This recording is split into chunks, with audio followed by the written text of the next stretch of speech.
नमस्कार, आप देख रहे हैं एमपी तक, आपके साथ में हूं अमित तिवारी। अपनी ही सरकार के फैसले से क्यों नाराज हो गए प्रदेश सरकार के कद्दावर मंत्री, सबसे वरिष्ठ मंत्री? जी हां, बात कर रहा हूं गोपाल भार्गव की। प्रदेश के लोक निर्माण मंत्री सरकार के एक फैसले को अमल में न लाए जाने से गोपाल भार्गव जो हैं उनकी नाराजगी निकलकर सामने आई है। गोपाल भार्गव क्यों नाराज हैं अपनी सरकार के इस फैसले से, ये भी मैं आपको बताऊंगा। लेकिन उनका गुस्सा और विभाग के मंत्रियों पर भी निकला है और नाराजगी जो है उसकी शिकायत पहुंचाई उन्होंने मुख्यमंत्री शिवराज सिंह चौहान तक। मामला यह है कि दरअसल साल 2010 में शिवराज कैबिनेट में फैसला लिया गया था कि प्रदेश में जो भी निर्माण कार्य होंगे उनके करवाने के लिए एक ही एजेंसी होगी, अलग अलग एजेंसियों से निर्माण कार्य न कराया जाए। वो एजेंसी होगी पीडब्ल्यूडी विभाग के अधीन बनाई गई थी, पीआईयू। पीआईयू जो है उसका काम होगा, उसमें एक्सपर्ट्स को शामिल किया गया था कि जो कि निर्माण कार्यों की क्वालिटी और मेंटेनेंस का ध्यान रखेगी।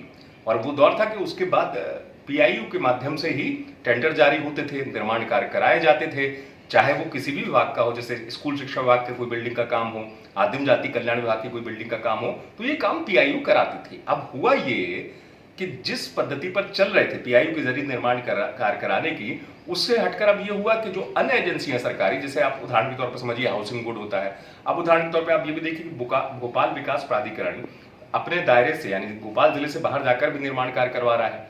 हाउसिंग बोर्ड जो है वो शिक्षा से विभाग से जुड़े कई निर्माण कार्य करवा रहा है। तो ये जो स्थिति है, इसने पीआईयू के बड़े अमले को बेकाम कर दिया, या यूं कहे कि उसमें बड़े एक्सपर्ट्स को शामिल किया गया था, बड़े लोग थे। अब उनके पास उस स्थिति में काम है नहीं उस तरीके का कि उनकी उपयोगिता कैसे सिद्ध होगी।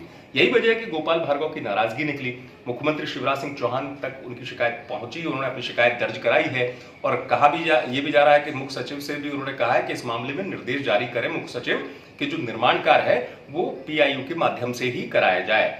ये पहली बार ऐसा नहीं, कैबिनेट में पहले भी हुआ था कि फैसले को लेकर वरिष्ठ मंत्री हैं, उनकी नाराजगी भी निकलकर सामने आई थी। लेकिन चूंकि पीआईयू को लेकर एक जब मापदंड सरकार ने बनाया था कि जो भी निर्माण कार्य है उसकी क्वालिटी मेंटेनेंस का ध्यान पीआईयू रखेगी, तो अब ऐसी स्थिति में सवाल उठा भी कि गोपाल भार्गव जो बात कर रहे हैं वो इस मायने में सही भी निकलकर सामने आती है। जिस तरीके से बात निकलकर आ रही है, उनका भी ये कहना था कि जिस चीज को बनाया गया था हमारी कैबिनेट ने 2010 में उसका पालन करने के लिए किया गया था, तो अब हुआ ये है कि उसका पालन करने की बजाय अब नए तरीके से काम हो रहे हैं। नए तरीके से जो मैंने बताया कि चाहे वो एजेंसियां हों या दूसरे अन्य विभाग भी हों, वो भी अपने स्तर पर टेंडर जारी कर रहे हैं और उसके हिसाब पर काम किया जा रहा है। यही वजह है कि गोपाल भार्गव की नाराजगी निकलकर सामने आई है और शिकायत उन्होंने मुख्यमंत्री शिवराज सिंह चौहान तक पहुंचाई है सरकार के इस फैसले पर अमल न करने को लेकर। आप देखते रहिए एमपी तक।